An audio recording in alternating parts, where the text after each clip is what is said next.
Jadi hari ini saya, Laras, selaku moderator akan membantu jalannya acara kita pada siang hari ini dengan judul Stunting, Cegah dengan Pemantauan Tumbuh Kembang Anak yang Optimal yang akan dibawakan oleh Dr. Nitish Basanani. Jadi sebelumnya saya akan perkenalkan terlebih dahulu narasumber kita. Dr. Nitish ini merupakan dokter lulusan Bachelor of Medical Science dari University of Melbourne, dokter umum dari Universitas Indonesia, dan Master of Science dari University College London yang memiliki ketertarikan khusus pada bidang kesehatan anak dan remaja. Jadi Bapak dan Ibu mungkin juga sudah familiar ya dengan stunting, yang isu krusial yang sedang terjadi di Indonesia. Jadi stunting ini setahu saya gitu ya, stunting itu adalah masalah utamanya karena kekurangan asupan nutrisi. Jadi kita hari ini akan belajar bagaimana sih supaya anak kita dapat tumbuh dengan optimal dan mencegah stunting tersebut. Nah, mari kita simak dari ahlinya. Please welcome Dr. Nitish. Boleh tepuk tangannya? Baik, sambil kita menunggu, mungkin saya izin memperkenalkan diri dulu ya Bapak dan Ibu sekalian. Nama saya Dr. Nitish, latar belakang saya sebagai dokter spesialis anak. Saat ini saya berpraktik di Rumah Sakit Pondok Indah Bintaro Jaya sebagai General Pediatrician atau dokter spesialis anak di bidang pediatrik. Hari ini kita mau bahas sedikit mungkin mengenai stunting, tentang apa sih yang kita maksud dengan stunting, kemudian bagaimana kita bisa mencegahnya, dan apa sih dampaknya kalau memang sudah terjadi stunting di kemudian hari, kira-kira apa dampaknya baik pada anak maupun lingkungan sekitarnya maupun pada skala lokal dan nasional juga. Kita juga akan sedikit bahas epidemiologi stunting saat ini di Indonesia seperti apa dan di dunia seperti apa. Nah, sebelum kita mulai mungkin kita kenalan dulu ya. Jadi ada 4 anak di depan. Yang pertama anak Alfa usia 4 bulan. Anak Alfa ini tidak mendapatkan ASI karena kebetulan terpisah dari ibunya. Dan minumnya susu formula saja dengan volume yang tidak dihitung. Yang kedua ada anak Bravo, usianya 9 bulan. Anak Bravo ini sudah selesai ASI eksklusif, tapi begitu masuk ke fase MPASI, tidak memiliki jadwal makan dan minum susu yang teratur. Yang ketiga ada anak Charlie. Anak Charlie ini usianya 1 tahun 3 bulan. Saat ini asupan nutrisinya kurang variatif dan minimal protein hewani. Dan yang terakhir ada anak Delta, usia 2 tahun. Dia tidak menjalani pemantauan tumbuh kembang yang rutin. Kalau menurut Bapak Ibu sekalian, kira-kira yang mana dari 4 anak ini yang punya risiko untuk mengalami stunting? Ada yang mau coba jawab?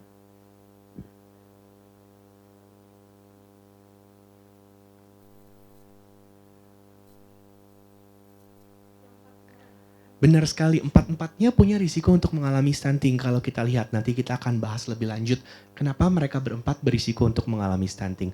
Tapi sebelumnya kita coba move ke slide berikutnya.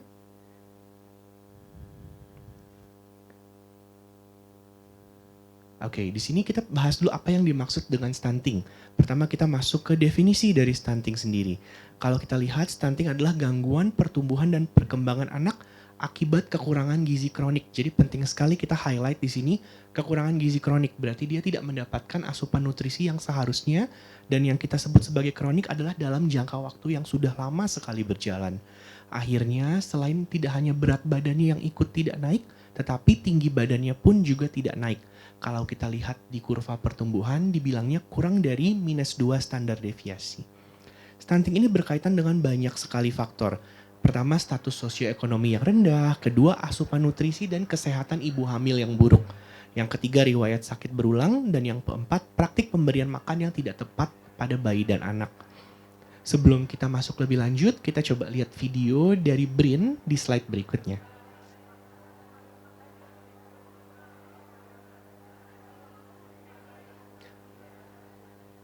Sebelum kita putarkan video, penting untuk saya menekankan bahwa tidak semua perawakan pendek itu stunting. Jadi kalau anak yang pendek, misalnya di kurva WHO atau kurva pertumbuhan di bawah -2 standar deviasi, belum tentu semuanya stunting. Ada juga perawakan pendek yang karena penyebab lainnya, jadi pasti harus dianalisis lebih dahulu. Nah, coba kita putarkan videonya. Indonesia mengalami stunting. Di Asia Tenggara, perkembangan yang sehat adalah hak dasar setiap anak, baik secara fisik maupun mental.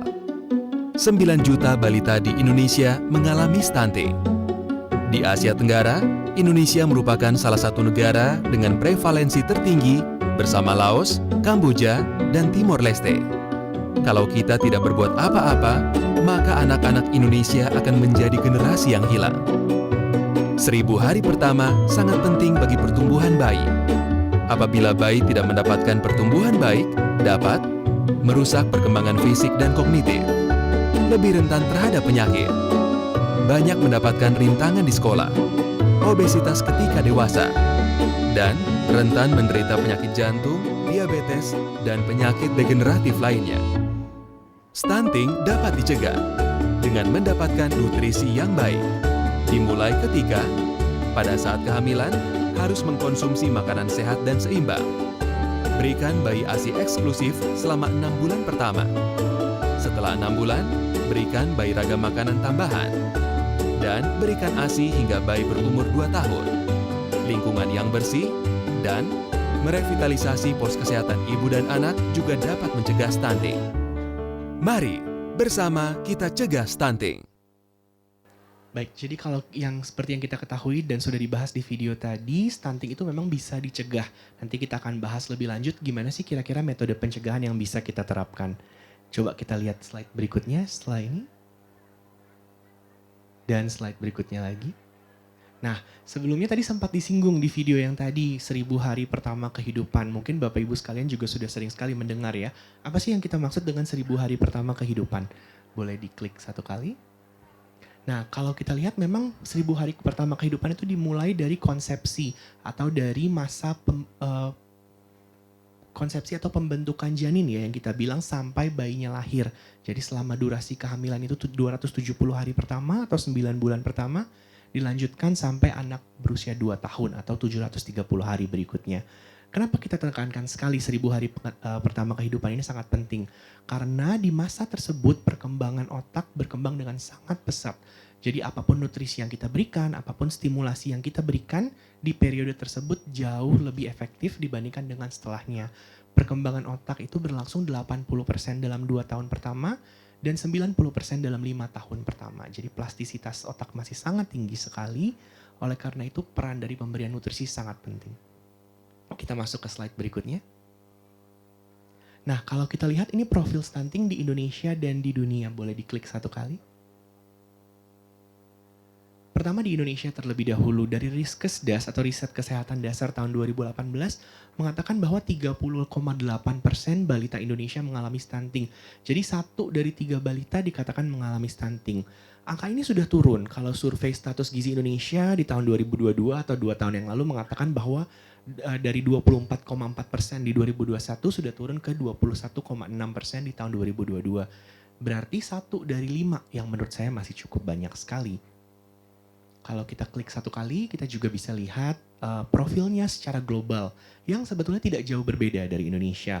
Jadi stunting diperkirakan dialami oleh 22,3% balita di seluruh dunia. Itu data dari tahun 2018 yang masih jauh di atas target kita untuk Sustainable Development Goals tahun 2030. Perkiraannya kalau kita bilang 22,3% balita berarti mencakup sekitar 148,1 juta balita, jadi banyak sekali. Ini dikatakan dominasinya adalah di Asia Selatan, Asia Tenggara, dan juga Afrika Sub-Sahara. Nah, kalau bahayanya sendiri apa saja yang bisa timbul dari terjadinya stunting? Coba kita klik satu kali. Kalau di sini kita lihat ada banyak sekali bahayanya. Yang pertama adalah imunitas yang lebih rendah. Jadi anak akan lebih rentan terhadap terjadinya penyakit menular. Yang kedua adalah selain penyakit menular karena imunitasnya lebih rendah, di kemudian hari saat anak tersebut tumbuh dewasa, dia juga memiliki risiko yang lebih tinggi untuk mengalami penyakit kronik.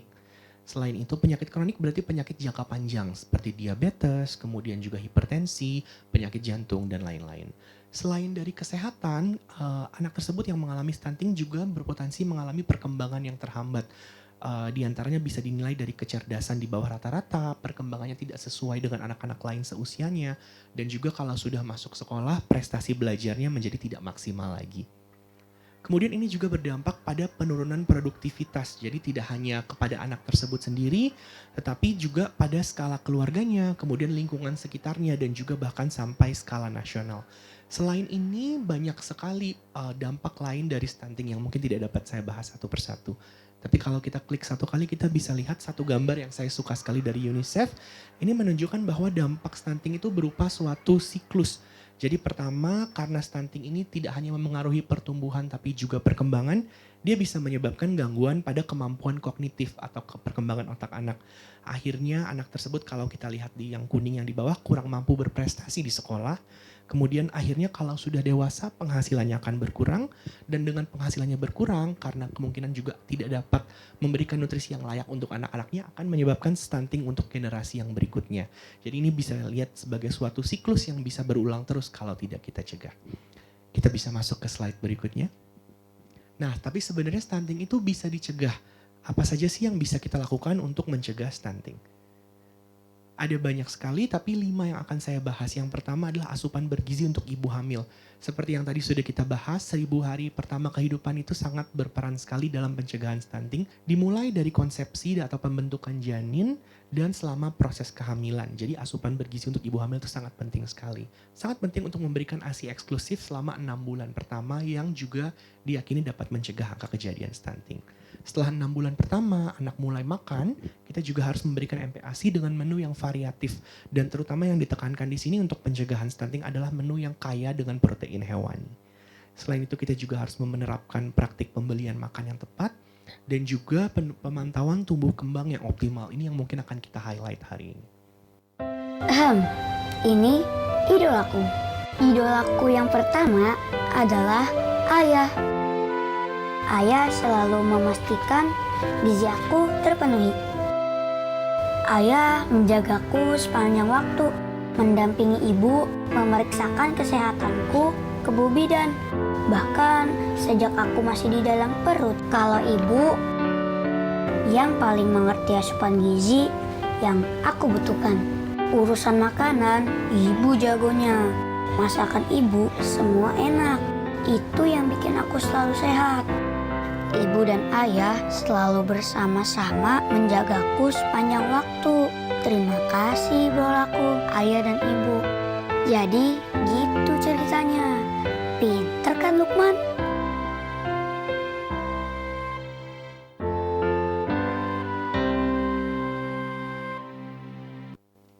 Nah, pertumbuhan itu sebetulnya kita definisikan sebagai bertambahnya ukuran dan jumlah dari sel, jaringan atau organ tubuh. Kesannya kalau dari bahasa kompleks sekali ya, tapi sebenarnya ini adalah mengevaluasi peningkatan berat badan, panjang badan, lingkar kepala, dan berbagai parameter antropometri lainnya seiring dengan bertambahnya waktu. Nah, sebaliknya kalau kita bicara perkembangan, yang kita maksud adalah bertambahnya kemampuan dalam menjalani fungsi yang kompleks sebagai hasil dari proses pematangan seseorang. Ini kita bisa lihat dari berbagai ranah, diantaranya motorik kasar, motorik halus, bicara dan bahasa, kognitif, personal sosial, dan juga banyak domain lainnya. Bagaimana sih cara yang paling sederhana yang bisa kita lakukan untuk memantau pertumbuhan? Kita menilai pertumbuhan dengan yang namanya grafik pertumbuhan atau kurva pertumbuhan. Ini akan dibagi lagi berdasarkan kelompok usia dan jenis kelamin. Ada beberapa jenis kurva pertumbuhan yang bisa kita pakai. Kalau untuk anak 0 sampai 5 tahun, secara umum kita pakai kurva pertumbuhan WHO. Kalau anak umur 5 sampai 18 tahun, secara umum kita pakai kurva pertumbuhan dari CDC. Ada beberapa pengecualian terkait dengan BMI, di mana 0 sampai 2 tahun kita pakai WHO dan 2 sampai 18 tahun kita pakai dari CDC. Untuk lingkar kepala ada kurva pertumbuhan khusus yang juga kita pakai, namanya Nelhaus. Kurva ini kita gunakan dengan cara plotting. Jadi sebelumnya kita ukur dulu berat badan, panjang badan, dan juga lingkar kepala. Kemudian kita masukkan data tersebut berdasarkan usia anak sesuai dengan kurva pertumbuhan. Yang paling penting untuk kita ingat adalah kita tidak hanya melihat di satu titik saja. Jadi kalau kita plotting di saat ini saja, kita hanya melihat snapshot satu waktu. Jadi kita hanya melihat profil pertumbuhan anak tersebut di waktu tersebut. Tapi lebih baik juga apakah kita bisa melihat trennya. Jadi dari waktu ke waktu, apakah peningkatannya juga ada kuat atau tidak. Kalau kita lihat di slide berikutnya, ini bagaimana cara kita evaluasi perkembangan. Kalau kita klik satu kali, kita bisa lihat ada banyak metode yang bisa kita lakukan. Yang paling sederhana mungkin adalah buku KIA yang mungkin hampir setiap anak akan mendapatkan dari tempat bersalin masing-masing ya. Ada buku KIA nasional yang dari Kemenkes yang sekarang juga sudah diperbaharui. Tidak hanya kurva pertumbuhan tadi yang tersedia, tetapi juga berbagai parameter perkembangan yang tersedia. Di antaranya adalah SDIDTK untuk mendeteksi pada usia tertentu anak seharusnya sudah bisa melakukan apa saja. Dari motorik kasar, motorik halus, bicara dan bahasa maupun kognitifnya. Selain buku KIA ada banyak sekali instrumen yang bisa kita gunakan. Kalau berobat ke dokter spesialis anak, ada alat Denver. Ini kita tarik garis sesuai dengan usianya, lalu kita lihat pada usia tersebut anak seharusnya sudah bisa apa saja. Dan ada beberapa aplikasi juga yang sekarang tersedia yang bisa kita gunakan untuk melakukan evaluasi pertumbuhan dan perkembangan secara online. Bagus sekali apabila kita bisa mengetahui lebih lanjut apa sih yang kita maksud dengan stunting, bagaimana setiap anak bisa kita bantu untuk mencapai haknya untuk tidak sampai ke tahap stunting. Jadi ayo bersama-sama peduli, partisipasi, dan pahami untuk mencegah stunting.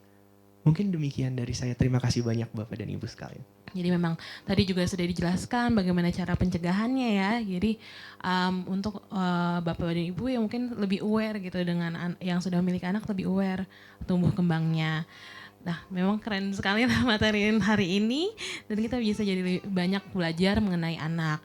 Nah, kalau sekarang adalah sesi tanya jawab. Boleh dari Bapak dan Ibu yang memiliki pertanyaan atau masih penasaran, kita buka sesi tanya jawabnya. Perkenalkan, saya Salman dari Bogor. Jadi saat ini saya mengelola gerai terapi tumbuh kembang di Bogor. Banyak anak-anak yang datang dengan orang tuanya itu, di beberapa kasus kan kemudian kita suka meminta anak yang kondisi tertentu untuk kemudian mengurangi asupan-asupan tinggi gula. Salah satunya Sufor gitu, Dok. Nah, yang sering terjadi adalah banyak orang tua yang ketakutan untuk mengurangi atau bahkan menstop Sufornya dengan alasan takut nanti anak saya kurus, nanti anak saya stunting gitu. Terutama anak-anak yang masih di bawah 2 tahun ya. Pada kondisi apa sih sebenarnya anak itu benar-benar butuh yang namanya Sufor?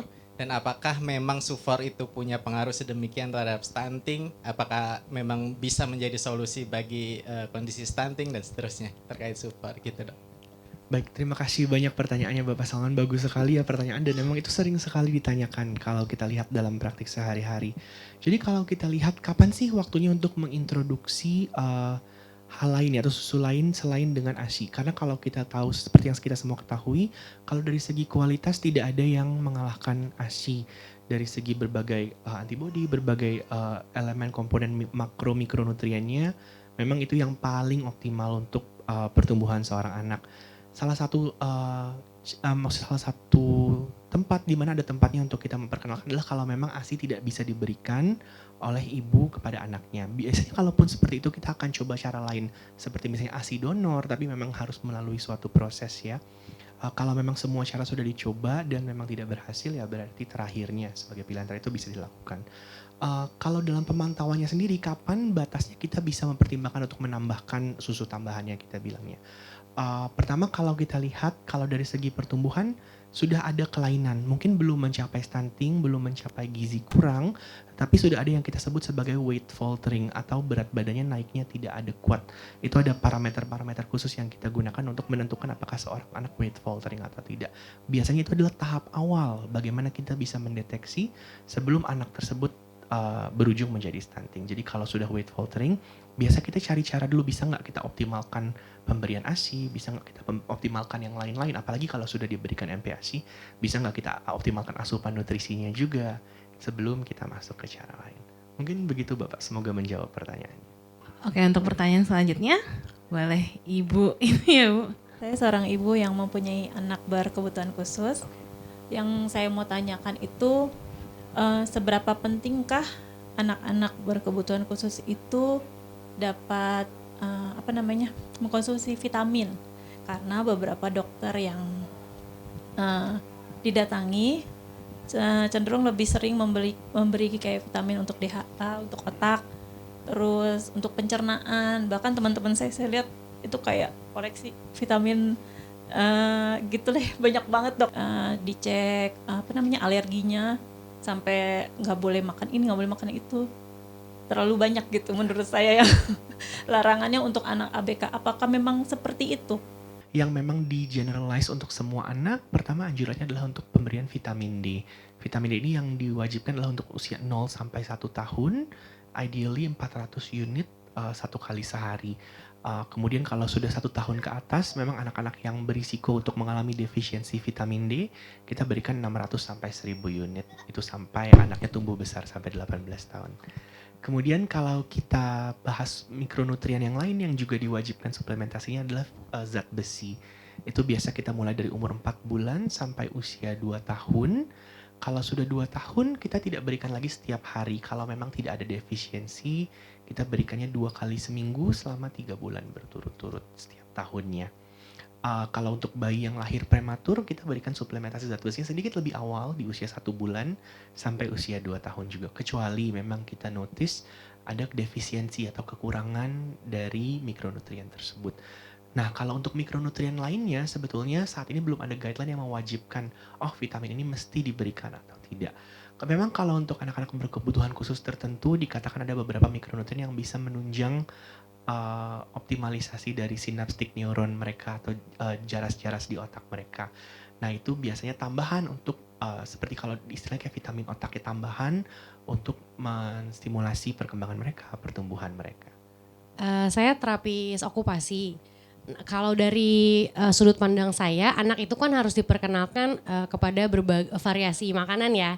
Tapi kalau sekarang itu kan lagi booming leaky gut dan functional medicine, di mana tuh anak itu sebisa mungkin bahkan ada yang benar-benar tanpa ada cek alergi atau apapun, langsung anaknya itu di gluten free. Jadi dia nggak makan mie, dia nggak makan pasta, bahkan misalnya dia makan bakso tuh nggak boleh pakai tepung gitu. Nah itu tuh maksudnya itu apakah separah itu mempengaruhi kesehatan anak ataukah untuk penyerapan nutrisinya emang lebih bagus gluten free atau gimana ya dok ya? Oke. Sebetulnya kalau di guideline kedokteran saat ini yang kita wajibkan untuk mengonsumsi makanan gluten free adalah memang anak-anak yang memiliki alergi terhadap gluten saja. Apakah kita bisa menganjurkan semua anak untuk mengonsumsi gluten free food? Mungkin belum wajib atau tidak wajib karena memang belum ada bukti klinis atau rekomendasi guideline yang saat ini tersedia. Jadi sebenarnya bisa dikonsumsi dalam batas wajar masih boleh ya dok ya? Untuk anak-anak yang tidak ada celiac disease tentu boleh. Kan selama ini kita memang hanya terfokus dengan perhitungan atau melihat indikator adalah antropometri. Sementara saya pernah mendengar atau pernah membaca juga bahwa ada kebijakan yang dilihat itu adalah lingkar lengan. Lila gitu ya. Jadi yang dinilai adalah lingkar lengan. Nah, bagaimana dengan anak ABK? Apakah juga indikator antropometri atau kalilak itu bisa menjadi sebuah indikasi bahwa kita katakan mereka sebagai stunting gitu ya, karena banyak faktor yang akan berpengaruh terhadap itu. Itu pertanyaan pertama saya. Yang kedua itu adalah bahwa stunting ini bisa kita lihat jika perkembangan itu kita pantau terus bulan per bulan begitu. Sementara kalau kita nggak lihat dari yang kelas ekonomi menengah ke atas ya, tapi kita lihat dari menengah ke bawah bahwa peran ibu membawa mereka ke posyandu itu menjadi sangat penting, gitu ya, sangat penting. Nah, bisa ada trik tersendiri nggak dok? Karena saat ini saya sedang menggawangi itu tuh, bagaimana supaya ibu-ibu tuh mau gitu loh ya, bawa anaknya ke posyandu. Itu satu trik yang paling susah itu di sana sebenarnya. Kemudian mereka memberi makanan adalah apa yang mudah didapat di sekitar rumah, terutama dengan jajanan yang ada. Contoh gampang, mereka nyiapkan, kasih aja basreng. Mungkin dokter tahu ya basreng. Gitu dok, saya butuh saran itu karena kayaknya saya agak kejedot nih di dalam hal itu. Gimana caranya itu yang saya tuh agak pusing sebenarnya. Sebetulnya kalau kita gunakan lingkar lengan atas, biasanya itu kita pakai pada anak-anak yang memang berat badannya tidak representatif terhadap status gizinya. Tapi ini bukan untuk stunting. Kalau untuk stunting kita tetap menggunakan tinggi badan di bawah -2 standar deviasi. Tapi kalau kita mau menilai status gizi, apakah seorang anak tersebut mengalami gizi baik, gizi kurang, atau gizi buruk, tapi berat badannya kita nggak bisa pakai sebagai suatu indikator. Misalnya anak dengan tumor yang besar sekali. Jadi kan misalnya beratnya mungkin bagus ya kesannya, tapi sebagian besar tuh berat dari tumornya. Jadi berat badan per tinggi badan itu sudah bukan suatu pengukuran yang objektif lagi untuk menentukan status gizi anak tersebut. Nah, pada kasus-kasus seperti itu kita bisa pakai lingkar lengan atas berdasarkan usia. Jadi mid upper arm circumference for age sebagai parameter untuk menentukan status gizi anak tersebut. Tetapi itu untuk menentukan status gizi, jadi bukan untuk menentukan apakah stunting atau tidak. Kalau mau dibilang stunting atau tidak, kita harus lihat pertama-tama dari tinggi badan dengan skor di bawah -2 standar deviasi. Nah, pertanyaan yang kedua yang menurut saya juga tidak kalah menariknya. Memang pertama sih harus datang dari awareness kalau menurut saya. Jadi memang kita harus raise awareness sebisa mungkin bahwa stunting ini berdampak loh, dia bisa memengaruhi masa depan anak ini dan memang lebih cepat kita tata laksana lebih bagus. Datang ke posyandu itu menjadi sesuatu yang menyenangkan. Jadi bisa disediakan acara untuk anak-anaknya, tidak hanya datang mengukur, diploting terus pulang lagi. Posyandu ini menurut saya first line ya, jadi kayak dia punya peran yang sangat penting sekali untuk deteksi dini dari berbagai masalah pertumbuhan. Nah, kalau untuk makanan memang pasti itu juga sama awareness. Kita harus mengedukasi bahwa pasti kita harus optimalkan protein hewani yang adekuat ya, ayam, ikan, daging, telur, berbagai macam ikan. Nggak harus ikan yang mahal, pasti ikan kembung, ikan lele, kau, dan sebetulnya bagus sekali kandungan proteinnya untuk pertumbuhan seorang anak. Nama saya Amel, saya ingin menanyakan umur anak saya itu 7 tahun, ABK, autis, hiperaktif juga. Saya hanya memberikan untuk anak saya itu vitaminnya zinc sama vitamin D. Yang mau saya tanyakan adalah zincnya itu berapa kali sehari yang baiknya, sama vitamin D-nya itu tepatnya berapa unit ya? Apa IU apa gimana? Ya, untuk takarannya dia 7 tahun berapa bulan? Ya, terima kasih, itu saja dok. Sebetulnya kalau untuk suplementasi tambahan pasti kita harus sesuaikan dengan usia dan kebutuhan dan berat badan masing-masing anak sendiri ya. Kalau untuk vitamin D, untuk anak-anak yang memiliki risiko defisiensi atau risiko kekurangan vitamin D, anjurannya adalah untuk anak 1 sampai 18 tahun berarti 600 sampai 1000 unit. Kalau untuk zinc saat ini sih saya belum baca ada guideline yang mengharuskan seorang anak mengonsumsi zinc secara rutin, apalagi kalau memang sudah dia dapatkan dari asupan makanannya sehari-hari dalam jumlah yang cukup. D-nya gimana? Kalau untuk vitamin D-nya boleh 600 sampai 1000 unit Bu, terutama pada anak-anak yang memiliki risiko untuk mengalami defisiensi vitamin D. Terima kasih. Sama-sama. Sore dok, dengan Soki. Kalau dari judulnya kan itu hanya mencegah ya dok. Terus kalau overcome-nya gimana dok? Mengatasinya dok? Khususnya untuk anak yang ABK dok, thank you. Baik, terima kasih Bapak pertanyaannya. Memang tadi saya sengaja tidak memasukkan tata laksananya kalau sudah terjadi stunting, apa yang kita perlu lakukan. Karena memang itu harus dilakukan bersama dengan suatu tim yang holistik. Jadi harus melibatkan dokter spesialis anak, melibatkan ahli gizi atau nutritionist, dan juga melibatkan peran dari keluarga. Tapi secara ringkas, secara sederhana, kalau kita sudah mengalami, jadi sudah ketemu dan sudah memang didapatkan, sudah terjadi ya stuntingnya, pasti kita harus bahas strategi-strategi yang bisa dilakukan sesuai dengan usia anak tersebut pada tahap kita diagnosis sebagai stunting. Bisa dari PKMK atau pemberian suplemen atau makanan yang food for specially medical purposes ya, kita bisa berikan FSMP itu. Dan juga kalau dari segi makanannya sendiri kita harus berikan yang tinggi protein dan tinggi kalori. Tapi itu pasti harus kita sesuaikan dengan masing-masing anak ya Pak, usia dia. Kenapa? Pasti, karena kan harus di-tailor sesuai dengan kebutuhan anak tersebut, Pak. Berdasarkan usia anak tersebut, saat ini berat badannya berapa, tinggi badannya berapa, posisinya di kurva seperti apa, sejak kapan kita deteksi mulai ada stunting, dan kira-kira bagaimana sih strategi yang bisa kita terapkan untuk mitigate masalah tersebut. Jadi, berapa persen sih kita harus berikan si PKMK-nya, berapa persen sih kita harus berikan makanan yang tinggi proteinnya, dan sebagainya. Jadi di tailor made sebisa mungkin untuk disesuaikan dengan kebutuhan anak tersebut. Selanjutnya apakah ada pertanyaan lagi? Oke, kalau tidak ada pertanyaan mungkin sekali lagi saya mungkin bisa menyimpulkan kembali ya materi yang diberikan oleh dokter. Memang stunting ini adalah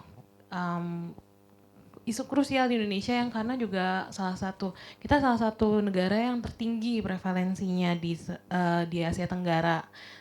Lalu juga walaupun secara global pun permasalahan ini juga menjadi hal yang penting yang dibahas oleh kesehatan gitu di dunia.